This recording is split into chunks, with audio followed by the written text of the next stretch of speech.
Most students think ACT prep is simple. Study more, practice more, score higher. But there are 5 things on the ACT that no flashcard, no textbook, and no YouTube video can teach you. And if you don't know what they are, you'll keep hitting a wall no matter how many hours you put in. Let's fix that. Here's the thing about the ACT. It tests 2 completely different kinds of ability. There's content, the stuff you can study, math formulas, grammar rules, science vocabulary, and then there's performance, how well you execute under pressure in real conditions with a clock running. Most students only prepare for the content, and then they walk into the test room and get surprised by the performance side. That's exactly what we're talking about today. Number 1, test anxiety. You cannot study your way out of nerves. A student can know every single comma rule in English and still blank on test day because their heart is racing. Here's what actually works. Simulate the real thing. Take full-length practice tests in one sitting, timed, no pausing. Your brain needs to experience the pressure before the real test, so it stops treating it like a threat. The goal isn't 0 nerves. It's nerves that don't hijack your thinking. Number 2, how fast you read. The ACT reading section gives you 35 minutes for 4 long passages and 40 questions. That's less than 9 minutes per passage. You cannot cram reading speed. It's a skill that builds over months, not days. So what do you do instead? Stop trying to read every word. Practice active skimming.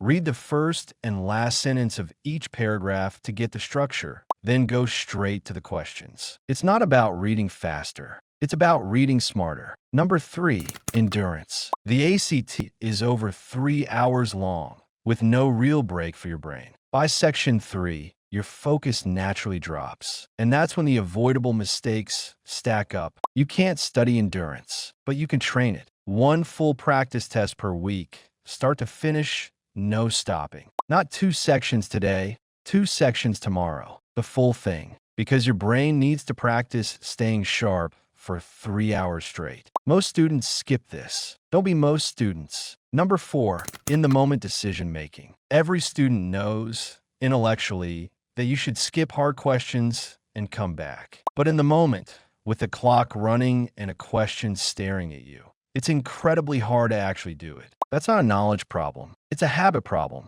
You have to practice making fast decisions under pressure, so it becomes automatic. Here's the rule. If you spent 45 seconds on a question and you're still stuck, mark it, move on, come back. No exceptions. Drill this in practice until it feels uncomfortable to not do it. Number 5, believing your first instinct. Research shows that on multiple choice tests, your first answer is correct more often than the answer you switch to.